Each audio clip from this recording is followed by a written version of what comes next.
Hi, I'm Tyson Franklin, and welcome to this week's episode of the Podiatry Legends Podcast. The podcast designed to help you feel, see, and think differently about the podiatry profession. With me today is Richard Chasen. Now, Richard's been on the podcast a few times. He is from the Lower Limb Clinic in Melbourne. So, Richard, how are you doing today?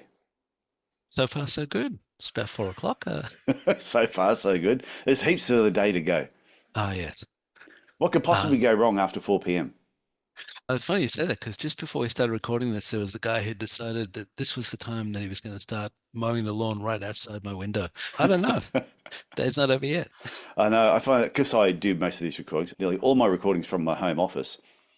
And yeah, a lot of times my neighbour does not get the memo that don't whippersnip while I'm in the middle of doing a podcast. And that has happened, or an aeroplane will go over. Every now and then we get helicopters that fly really low over a house, emergency helicopters.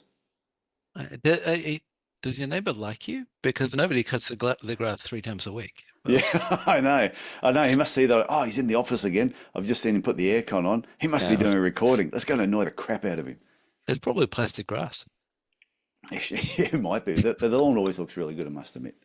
So It does. anyway, today, this recording, or what we're doing today, came off the back of a video that I did about builders and destroyers. We're not necessarily going to talk about that because I'm going to do a second video, Builders and Destroyers Part 2, the Klingon. So people can pay attention to that one. This is there's a funny story attached to that. But we're going to talk about some other things that sort of relate to that particular topic, but different. I reckon it's a good idea because I remember just after you did the other video, you and I had a sort of a Facebook voice chat Yeah. because I was thinking about it. There are some people who are out there, and I think that you just well, you get siloed in the people that you work with, and it's very unusual to go out and maybe chat to another podiatrist. Get so excited when you finally meet one at a barbecue because everyone else is a lawyer or an accountant or something, and there's no one to talk to. That's true. But the thing is that there was a concept that I was reading about a while ago, which I think we talked about, called the worthy rival, which is someone who teaches you how to do stuff which maybe you're also doing, but they're not a competitor. They're working in the same space, and you can learn from them, and you can give moral support to one another without having the need to compete. You don't have to. You don't have to somehow win the whole practicing because you're going to be practicing for a long time. There's no winner, Mm. there's no loser. And for some reason, we missed the memo on that as well. So a lot of podiatrists, I think, just in my observation, somehow feel like if I'm getting work, then you're missing out on it. Or if you're getting it, that it would have come to me if you didn't get it, which is frankly garbage. But I think it's a somehow, mentality of scarcity instead of yeah, abundance. Whereas I saw a quote and somebody said, she came with abundance, she took abundance and left abundance. amazing. And when they first said it, I went, oh, that was really interesting. And and I just thought, what a great attitude though. She Yeah. came with abundance, she took abundance, but left abundance. And I'm Well, thinking that's how life should be. It shouldn't be, oh, she took something, therefore there's only a limited amount left. I agree. I was thinking the way life is at the moment. Some people are applauded wherever they go, others whenever they go. But it's no, Yeah, but you're what was right. that? Hey, what was that quote you said before? Yeah, if a leader doesn't have followers, he's just going Yeah, for a walk. basically, yes. So if anyone listening, we have a bit of a preamble before this as well. It's Ah, been a while, but no, I think so. One of the guys I like to read is a guy called Simon Sinek. You've probably seen his TED talk, the sort of the start with why stuff. yeah. And there's another guy who does that sort of thing called Adam Grant. He's a professor of, I think, business psychology in the States. And it was great. Like Simon Sinek has got about 5 books out at the moment, and he would always check how they were going on Amazon, and he'd feel really good about himself. And then he'd check how Adams were going, and he'd go, "I don't feel so good now."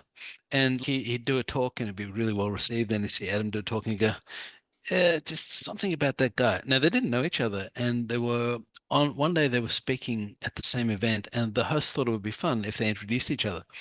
So he got up and he said directly to Adam Grant, "You make me feel really intimidated." because I wish I could speak as easily as you, and I wish I could quote the breadth and the depth of research that you quote just off the cuff. And every time I see you doing things, I somehow feel like I'm not as good because I compare myself to you. And I don't feel like I'm hitting the mark the way that you are. And Adam Grant looked at him and said, I feel exactly the same about you. It's And funny, isn't so it? it is. And so they were writing about this talk, and they've actually done a bunch of podcasts together. And they were talking about the idea of the worthy rivals and how business keeps going forever and practice keeps going forever. I saw a line in a book once. There was a chapter title saying, "If you think you're indispensable, check your appointment book a week after you're dead." And you Yeah. pretty quickly figure out that there will always be people going to podiatrists, and when you're not there, somebody will have replaced you, or any health profession. So And I've said that to coaching clients when I'm going, look, this is what you do this, this, and this with your appointment book. This is how we can change things, get yeah, more of the patients you like, less of that you don't like. And they go, oh, no, but I couldn't do that because my patients want to see me. And I go, okay, that's fine. I said, but if you have a heart attack tomorrow and drop dead, you're mhm. going to see somebody else. So you just have to accept the fact that they don't all want to see. They might, if they had a choice between you and Bob, they might want you, but they're quite prepared to see Bob if that's Yeah. the only option they have. Yeah. It was funny because when I first started getting associates, sometimes we call it transfer of trust, but another word for that is handball. And I would sometimes get them to see the associate instead. And then occasionally they'd prefer them to me. And I thought, hang on a second. And then I thought, but that's actually what I want. Yeah, You spend so much time feeling like you're indispensable and no one can do it quite like you do. And then all of a sudden they see somebody else in your practice and you've got this time and you're going, I actually don't know how to use it now. What am I supposed to do with it? It doesn't happen for long, but when it does happen, it's a strange revelation. so It's, with Worthy Rivals, was this a book that they wrote together yeah. or? Oh, no. So Simon Sinek wrote a book called The Infinite Game, which I think was built on the work of Dr. James Scarse. And it was essentially talking about the idea that there would be people that you would always be working in the same area as, and you could use them instead of competing with them, you could learn from them because there's no winner declared at the end of business. Like you don't get to the end of Yeah. the year and go, I made this much and I saw this many patients, therefore I'm podiatrist number three. It like Yeah, I know what you yeah, mean. You don't it get a trophy at the end of the year and you no, go, number one podiatrist in Cairns. you can get the coffee mug, but I think they're on Yeah. Amazon. But so it's and essentially the what it does, and I think what I was talking about the other day was wanting to change the mindset of anyone who might be listening to instead of saying, oh, who do they think they are because they're such a big they think they're so great, but really because let's face it, you only see the things that went wrong with with the competition. Because if they're happy, they tend not to come to you. They keep going where they're going, Yeah. unless there's been so long between orthotics that they forgot where they went, which does happen. So It does. um, what you could actually do is completely flip the mindset and go, oh, look, there's 7 podiatry clinics around here.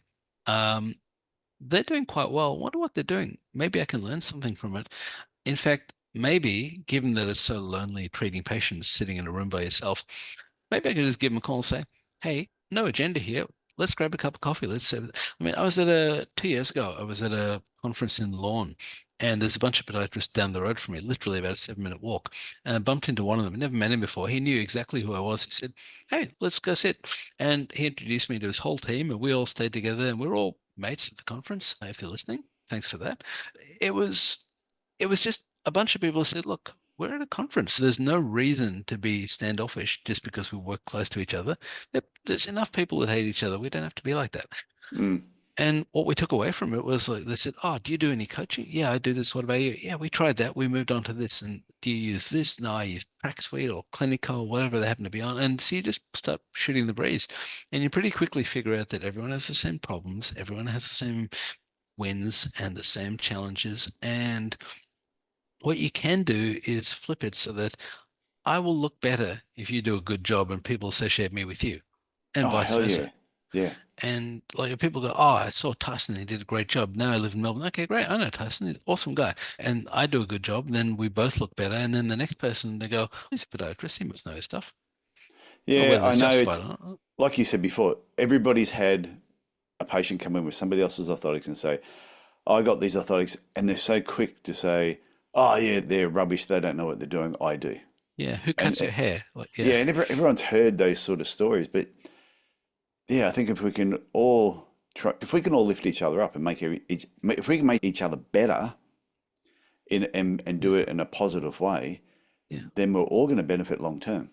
The other thing is that there is a certain global consciousness for any profession. And if you are identified with a bunch of people who are very insecure within themselves, the kind of people that tear you down, like the destroyers you were talking about in the video, Yeah, if you have a bunch of people who have the option to not comment on something which has really got nothing to do with them, like somebody else's advert, it must have happened to you. It's happened to me plenty of times on social media where we have a video advertising something and somebody will come on and go, wear gloves or you're not a doctor or some rubbish like that. I'm going, you had two options, and one of them was just to not say anything. And instead, here you are, like, you can respond and make you look silly because that's what you're doing to yourself. But why do I need to participate?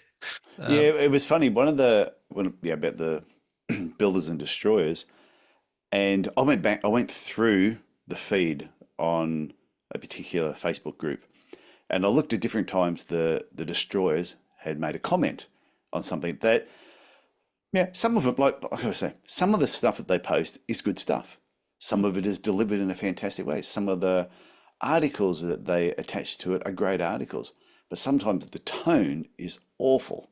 yeah. So I sent messages individually to all the people who'd done the original post and asked them, how did you feel when the destroyer made this comment or posted this thing?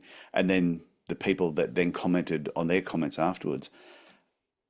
Tell you some of the things that people said to me, I was just like, it's just Mm. so sad that Plus, if their intention was to upset the person, to yeah, make them feel small, to yeah. ridicule them, then they did their job. Then they It's should be got, wearing their yeah. destroyer badge, a Oh, badge of honor, absolutely. because hey, look what I did. Not only did I prove how smart I am, Hmm. I also made the other people feel small. Would you do it in public, in a No, they room of wouldn't. people though? They Because wouldn't.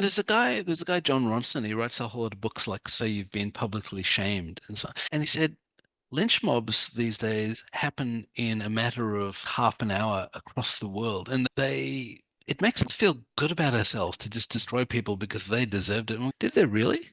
Monica Lewinsky has been the butt of jokes for 25 years now, but Yeah. for a year and a half, her mother wouldn't let her shower by herself.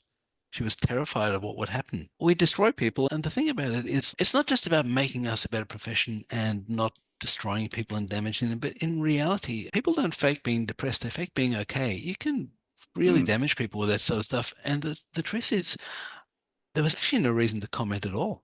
You don't like it? Fine. How is it? I'm working my guts out here. How is it you even have the time to go and troll other people's Facebook posts and then make comments on that? Like, Well, if that's there what, was one. There like, was one comment in particular that I saw it and I just shook my head.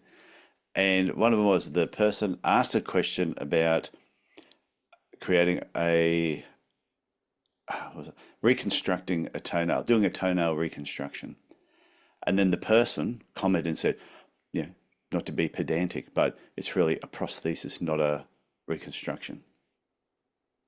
okay. And then commented after Okay, that, so look, as someone who actually has a prosthetics degree, I'm just going to jump on the who cares. that's exactly what I thought. When I saw that, I went, seriously, Do everything you like else how you I put wrote, my credentials out there first? yeah, Because I like that was good. Yeah. that's right. But just wanted you to know how important I am there. Anyway, so sorry, what were you saying? No, but I read that and I went, okay, the rest of what they said afterwards made sense about, they actually gave decent advice. Hmm. But I thought, but their opening comment was unnecessary. We all knew what the person meant.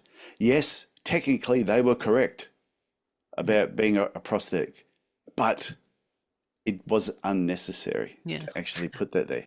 As I was reading a book a while ago where it was called The Hard Thing About Hard Things, I think. Or maybe, oh no, it's Mike Horowitz, it may have been his other one, but what you do is who you are. So one of his vice presidents once said, look, I'm really not comfortable with phrasing the information the way we're doing it. He said one night he said, because we're telling people that something which is true in a way that what they hear is false. And look, there's probably a certain amount of collateral damage where people go, I want to help, but I just don't have the social skills to do it in a way where it's not going to do damage by virtue of how I deliver the message. And maybe that's something, maybe there needs to be almost like a delay before the post goes live so you can go, actually, you know what? I want to just edit that before anyone sees it. And maybe we need a time delay, but I think it's, this could be a very campfire song and kumbaya, and let's build a profession and all feel good about ourselves and be Yeah. happy. But in But I think we reality, I think can. we can absolutely. But I think the first step is to really just stop eating our young. Somebody posted that they were renowned for just, I think that was one of the comments they Yeah. posted on my video, that podiatry is renowned for eating the young. But I don't think it's just podiatry. Yeah. Well, this is actually a time critical thing because I mean, like the average working life of a physiotherapist is 7 years. And that means they study for 4 years and then by seven, they're doing something else.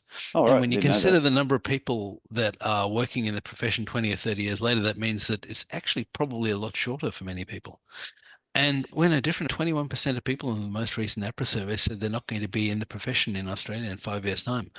That's a crisis. That's losing a Mm. fifth of our profession when we've got a huge drop in numbers coming out. So we actually need to protect each other. We need to build each other up, and we need to actually own the foot to the degree where people go, I want to go and see a podiatrist because I rolled my ankle. I'm not going to go to the physio or the myo or whoever else.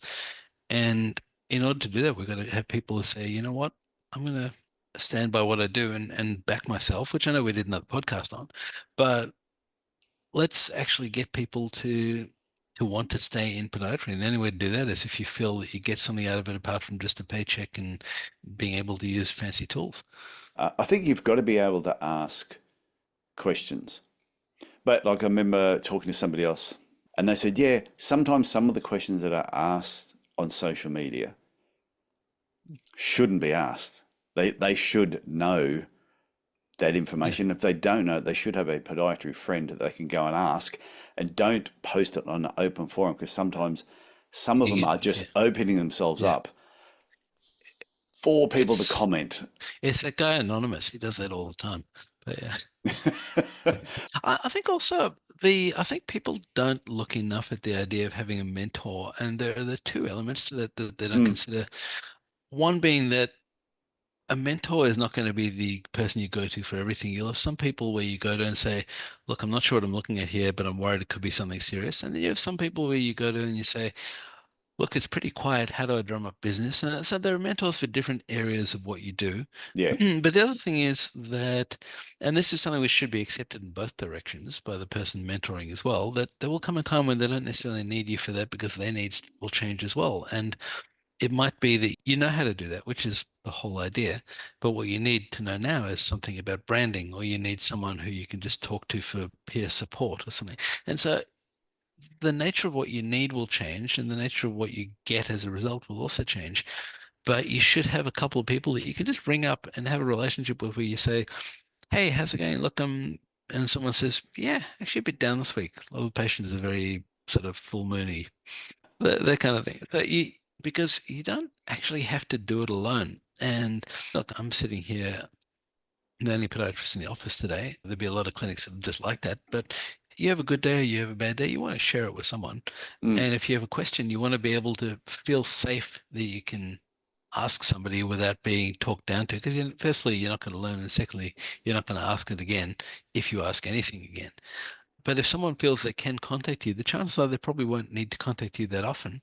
But when they do, it'll be a meaningful thing. And the whole nature of a relationship is that if you can reach out to somebody and you feel protected, you'll come away with a bit of a buzz. You'll both come away having learned something about the other person and about yourself. You'll come away having felt that the other person knows something and that you know something.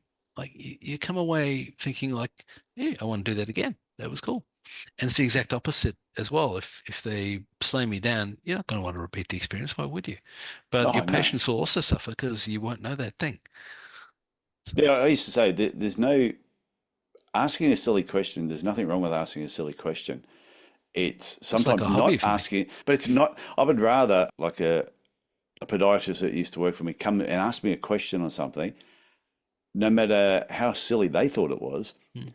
because if they don't ask it and they're doing the wrong thing, that looks even worse. To be doing the wrong thing, so they're better to ask the question than not do it.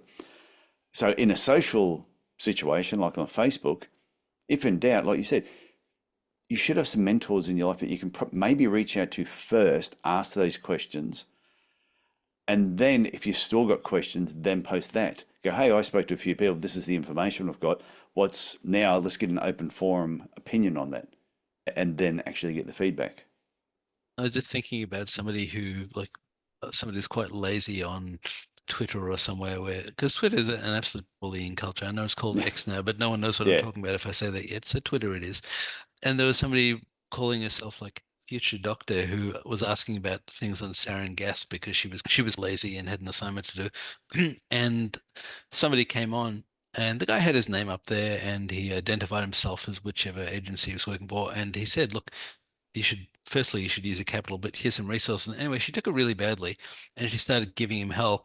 And he said, okay, just trying to help. And so she gave him more hell. And he said, look, lady, Google me. I'm an expert on sarin gas, but no. Did she get upset because he said use a capital? No, it's like because he said you need to know these things and these things, and she just wanted it done for her instead of that. But yeah, that probably didn't help. But Yeah, because but even for them to say, "Oh, use a capital," see that I don't think is necessary. Because even what's funny is when I see like a destroyer make a comment on Facebook, and then they have a pile of spelling mistakes, incorrect grammar, and like I said, your they're just going versus like, your and all that kind of, yeah, "Yeah, you say, wow, better than instead of mm, then yeah.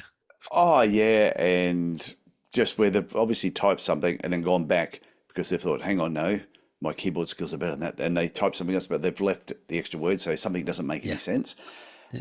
And I tell you, nobody dives in and goes, "Oh, I'd take this more serious if your grammar was better." Hmm. Because everyone just knows there's no point. Because if you then comment, then it just opens up a can of worms. There was a guy I used to know in Cairns who used to deliberately be in groups, would just must just be sitting there at night in their underpants, just waiting for someone to pay. This is how I Yeah. picture people. They're sitting in front of the computer on Facebook, refresh. I Yeah. can comment. And they sit there quickly typing away. And then they sit there waiting for a response, Yeah. waiting for someone to go like and say, yeah, you're awesome. That's very 2023 now, Tyson. Now you can actually program AI to sit there in its underpants and go like, ChatGPT, please insult these people. Like, Ah, yes. No, but I think they wouldn't get the same pleasure no, absolutely. out of doing it.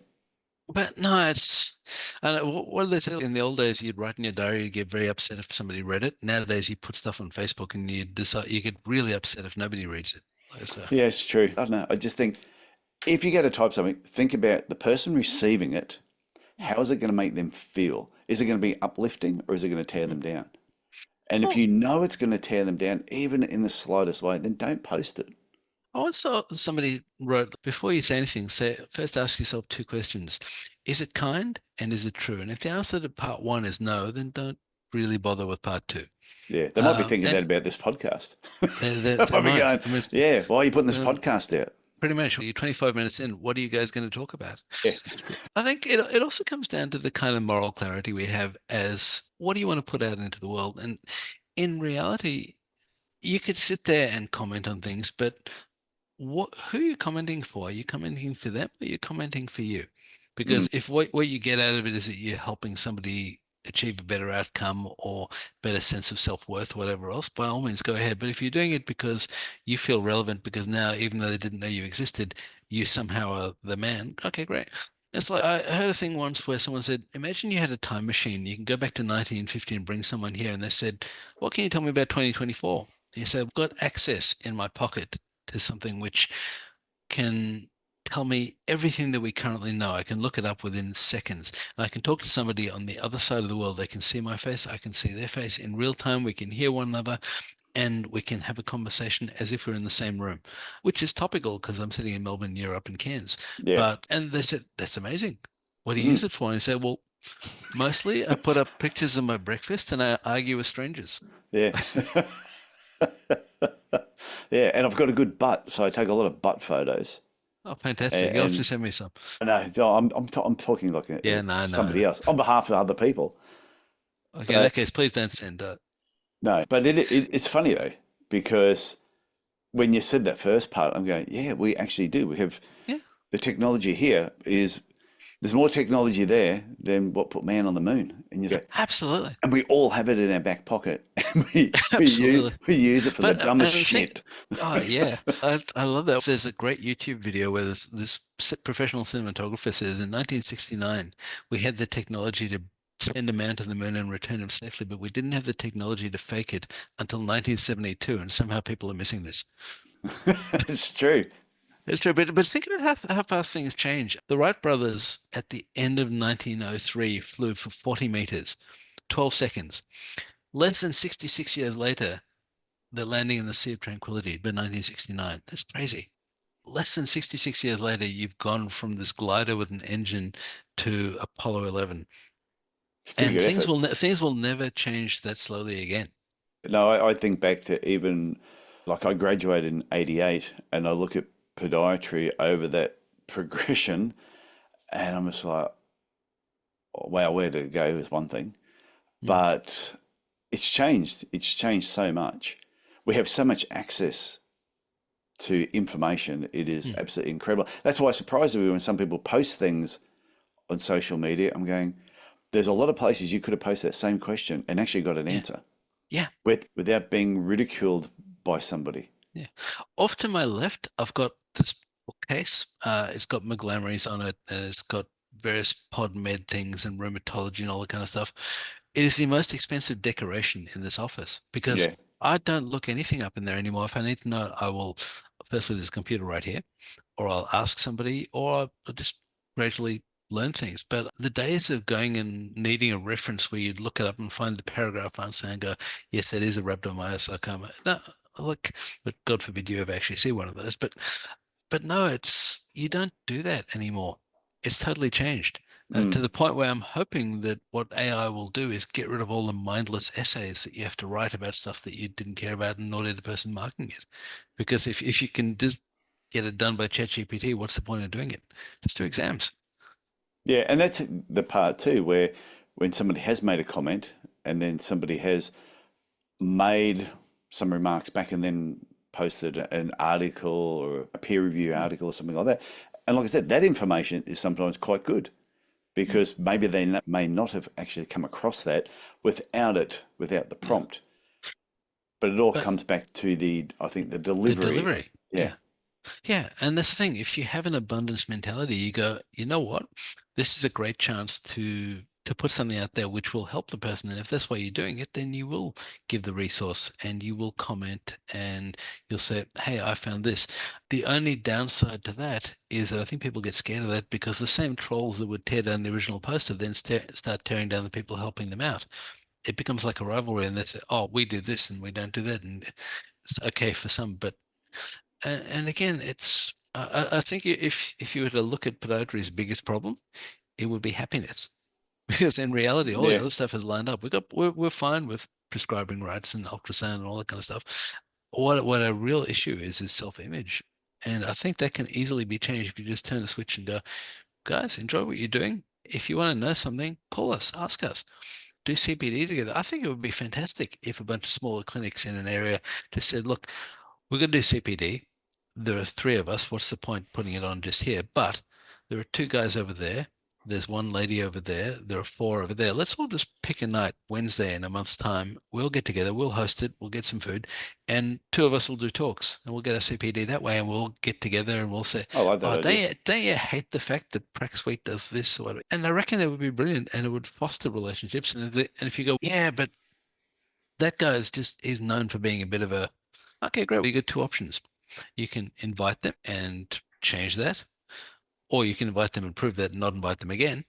Or you could just say, okay, great. We want to work with the people that want to be around us.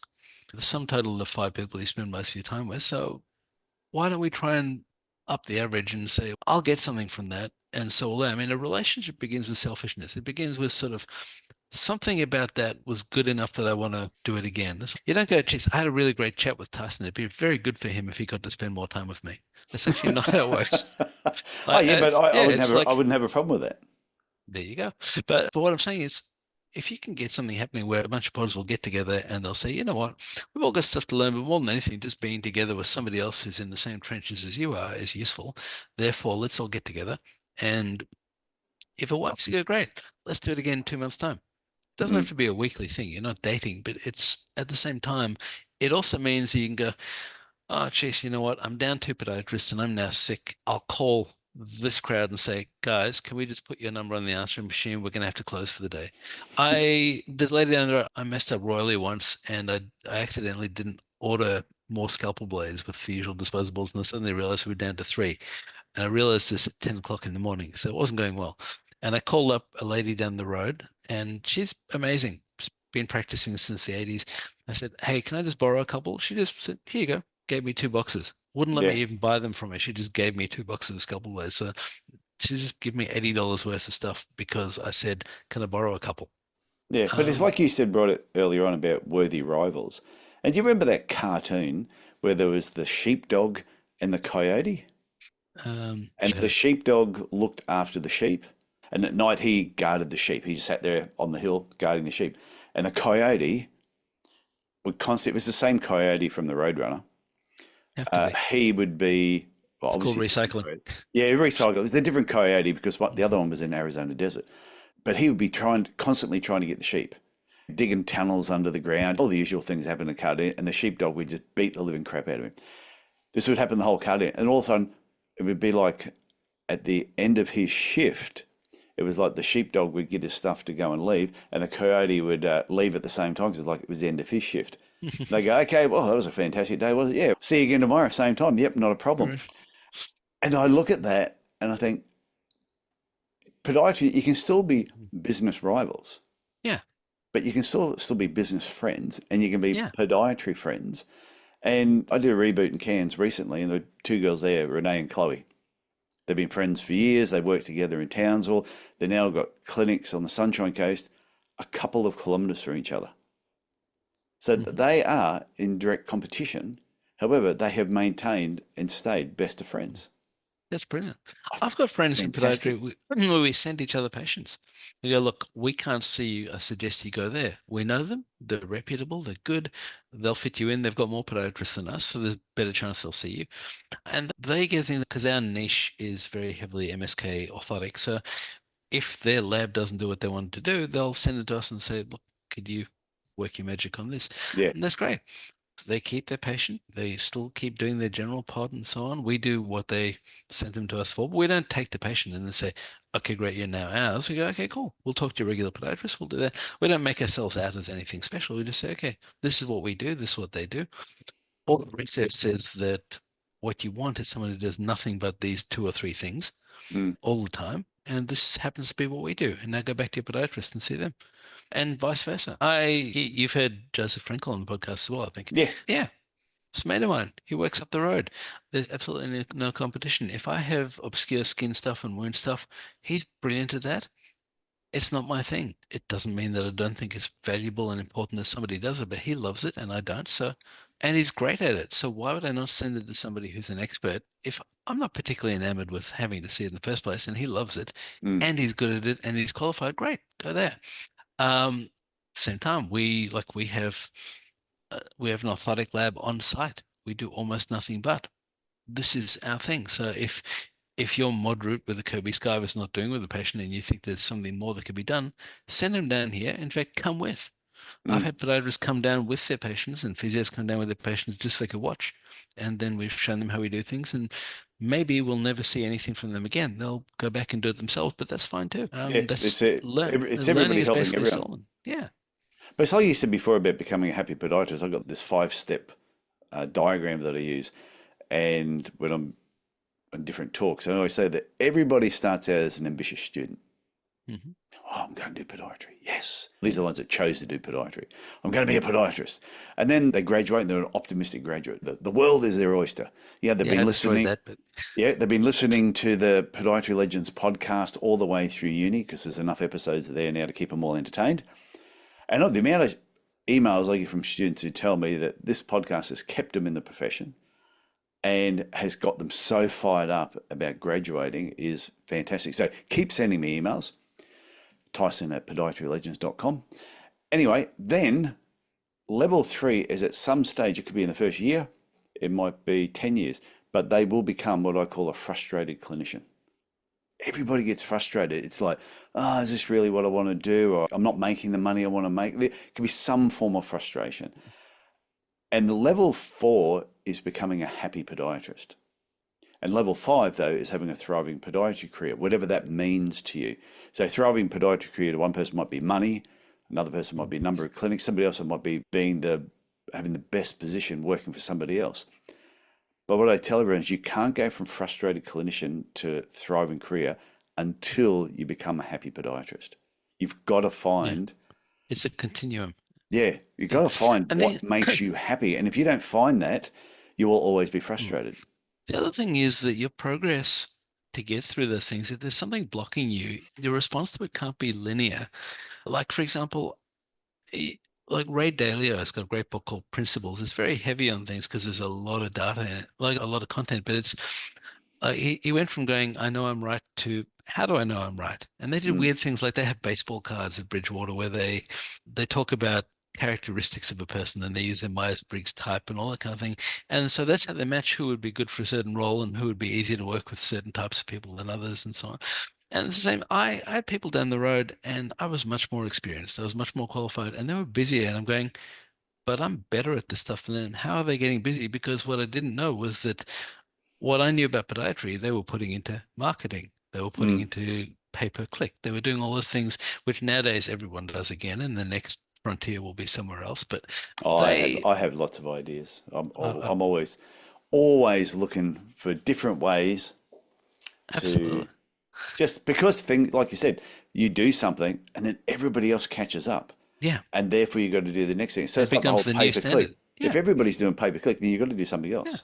You drive through Melbourne and there are certain suburbs which are quite industrial. And what they were was that was the periphery of where people lived. And so you could afford land to put up warehouse shells.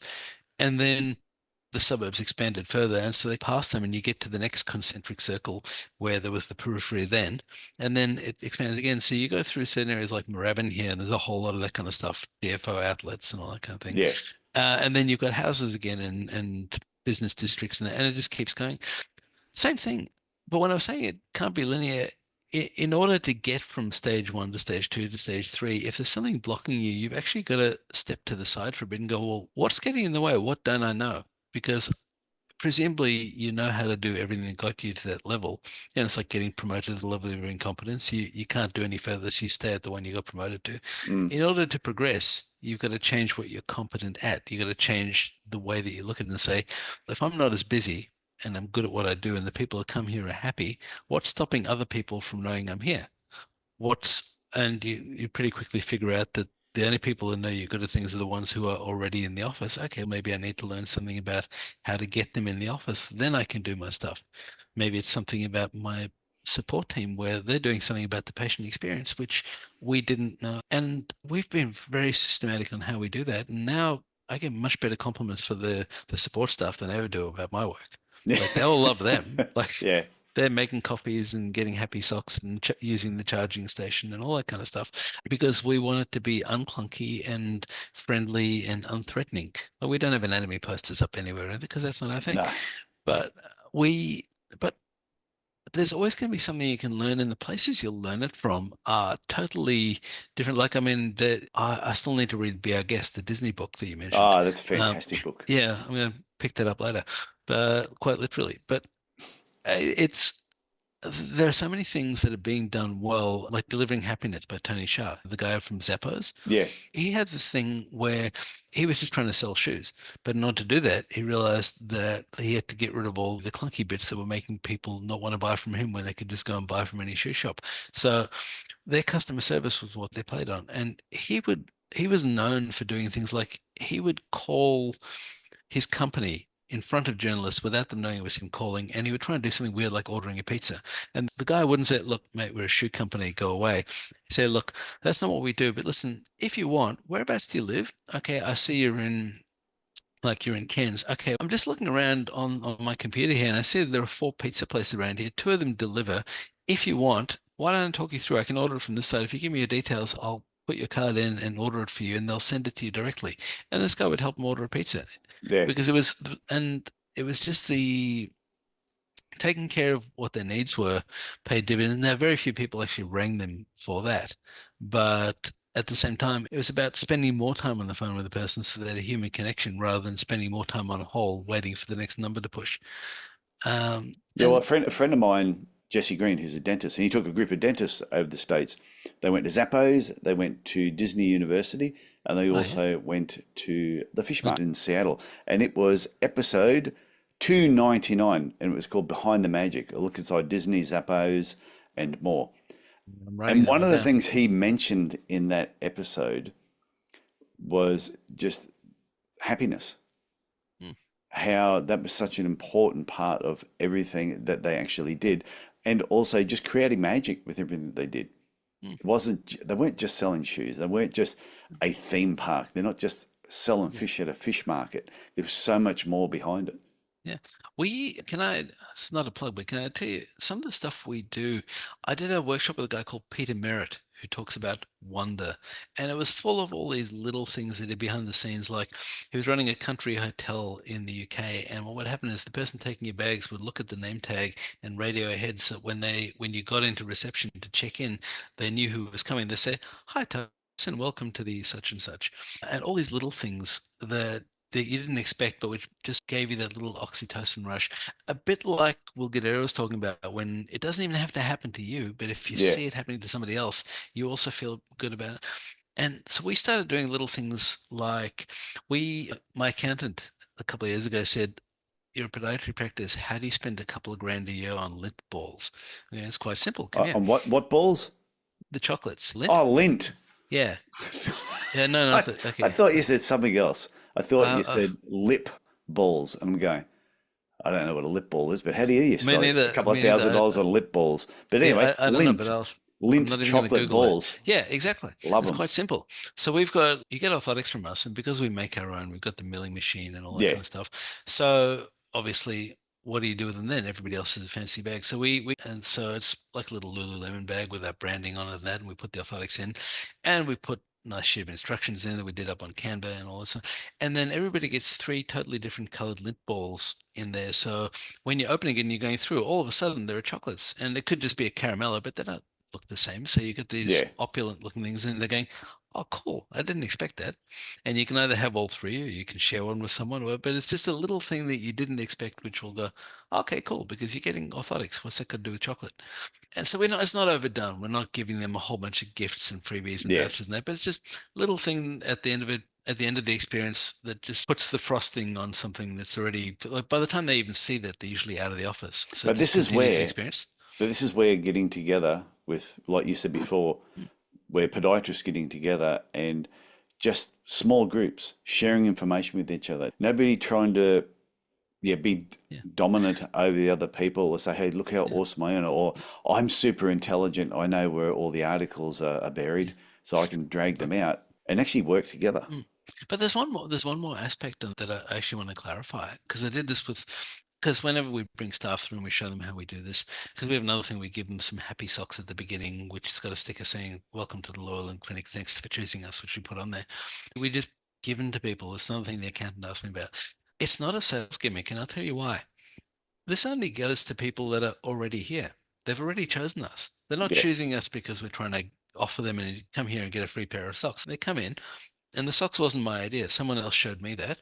So anybody who's listening, feel free to use it. I'll even tell you where I buy them. But the truth is that these are people that are already there.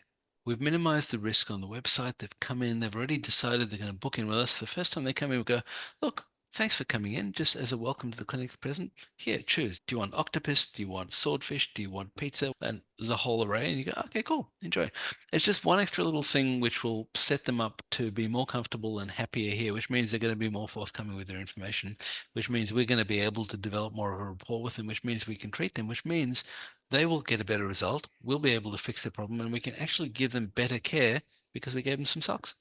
And And you know what's important is the person with a scarcity mentality mm, won't do that.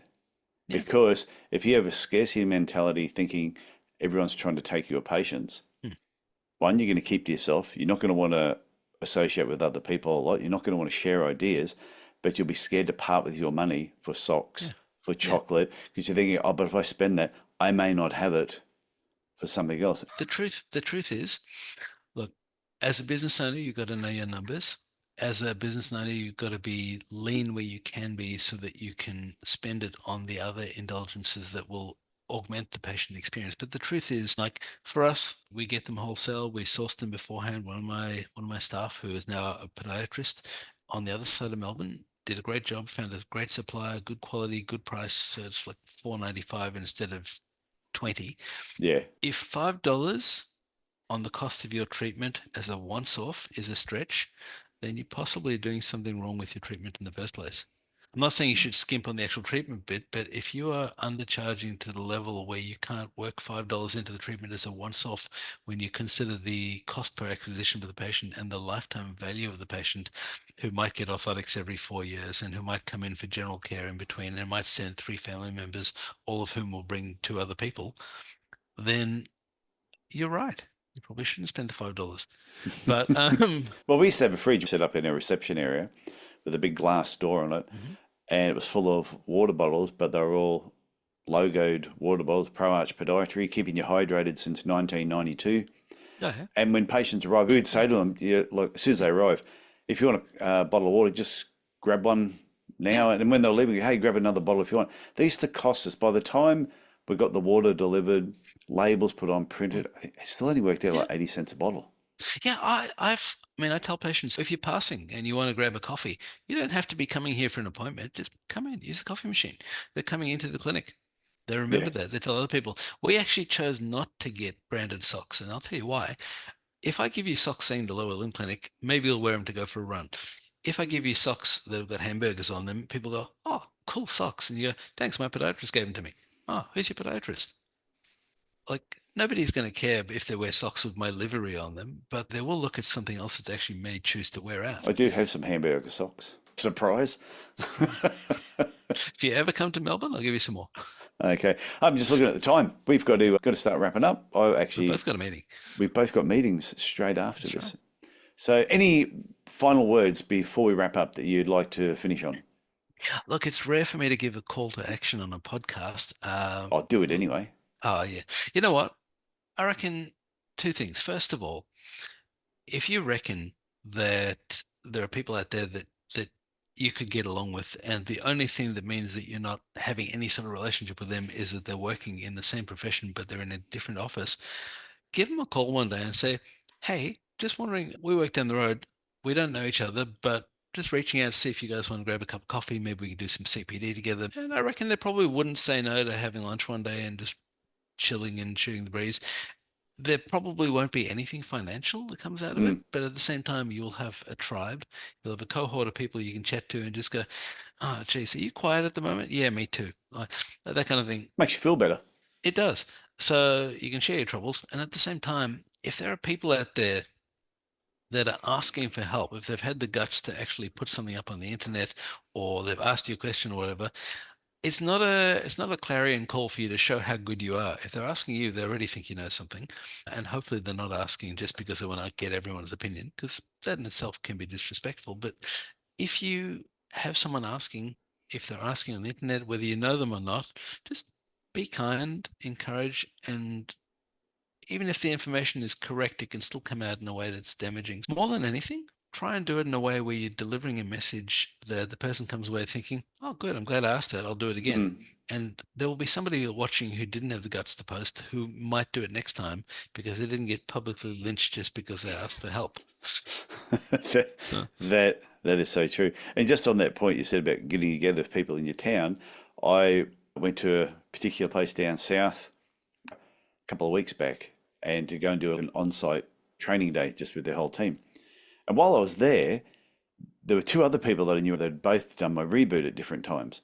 So I thought, I've got a spare evening. I like hamburgers. I'm going to pull the 3 of them together and see if they want to have a hamburger with me. And they all did. And we had a fantastic night together. And what I loved the most was that they didn't know each other, which was great, but they were all exchanging business cards with each other at the end. And since then, they've sent the occasional email backwards and forwards, and they're going to stay in touch. And I think that is what the podiatry profession needs, is people connecting, reaching out to each other. And like you said, if you don't know them, reach out to them and have a coffee. Try and get some more of them, more of yous together, and try and be like uplifting and motivational to each I other as agree. well. See, I do that on an international scale. Like, it's rare for me to travel to another country where I don't catch up and have a meal with another podiatrist, which is I'm kind of always, weird. yeah, I do Yeah, that all the but time. I mean, years ago, I had a lady come. I have all these people just finish off. They come to Melbourne to visit their kids from places like Johannesburg, and then they go back there after a couple of months. So I had one lady who went to see Sean Pincus, who's been on the podcast, Yeah. and she was leaving the next day, and he said, "You need to go and see someone. Go to Melbourne." So she insisted that I should tell him what was going on so he could make the call. I sent him an email and said, yeah, hey, I've got this lady. Apparently, I'm a podiatrist in Melbourne. Anyway, he said, yeah, I'm sure we got the same diagnosis. Anyway, 9 months later, I happened to be going there, and I reached out and said, do you want to grab a cup of coffee? I'm going to be in Johannesburg. Yeah, yeah, okay, cool. By the end of that, we were like good mates, to the point whereby a couple of years ago, there was a machine I was thinking of buying. He had one. I'd never seen one in Melbourne because there weren't any in Melbourne. And he said, look, why don't you come here for a week? We'll put you in the lab. By the end of it, you'll be competent. So I said, all right. And I wound up just going and working with his crew in Cape Town because by then he'd moved, for a whole week, just because we'd built that relationship because we had a chat. Mm. And this happened around the world. I've got a whole bunch of people in that category that I'm in contact with constantly because we all just value having connection with each Yeah. other. That's where the So which podcast made, helps me though, because I have so many people from around the world on the podcast that when I'm in their country, I let them know that I'm there, and oh yeah, it is fantastic catching up. But we've gone to NFL games, oh yeah, in yeah. the States and quite. We've gone out for dinner with reps, and yeah, when I've been in the UK, which I'm planning to go back to the UK in 2025, Fantastic. which should be fun. Catch Yeah. up with all the people that have been listening to the podcast I, as well. I've got a photograph of me on the foothills of Table Mountain wearing my Legends t-shirt with Sean. I did It's see that. that's good. But and again, it does beg the question, and I'll end with this. But like, why is it so easy to reach out to a podiatrist in upstate New York or South Africa or Israel, but not in Melbourne? Because you're scary, Richard. Pretty much. No, I don't know. I think That's why you don't put the video up. no, the video's going up. I think People are used to me now. it is. Yeah, you go. What? The video's going up. That means I had to wear clothes this whole time. Yes, you were I've supposed only to. got the scrub top on. Anyway, yeah, I know. Every time you stand up, it's terrible. But I don't know why it's been that way. Where in your own area, everyone just they don't want to associate with people in their own area. But those that I know who do it really benefit from it. So I think hopefully after people listen to this, one, they're going to be kinder to each other on social media, and they're going to reach out to people in their area, and there's going to be a lot of cups of coffee Okay, drunk. so just a request, if somebody does ring me in the next 3 weeks, just start off by saying, hey, I heard you on the podcast, because that way at least I won't wonder. But Yeah. Oh, don't just say that. Just say, I heard you on my favorite podcast, the Podiatry Legends podcast. And then Richard will go, ah, okay. Then I know you're a sure, good guy that's or right. girl. Okay, great. What did you like about the episode? Don't Tyson, ask them too many Tyson. tough questions. Okay, Richard, we better wrap this up. This Thanks has for having me. been fantastic talking with you again. Always enjoy our conversations, and I'll talk to you again very soon. Look forward to it. Have a good one.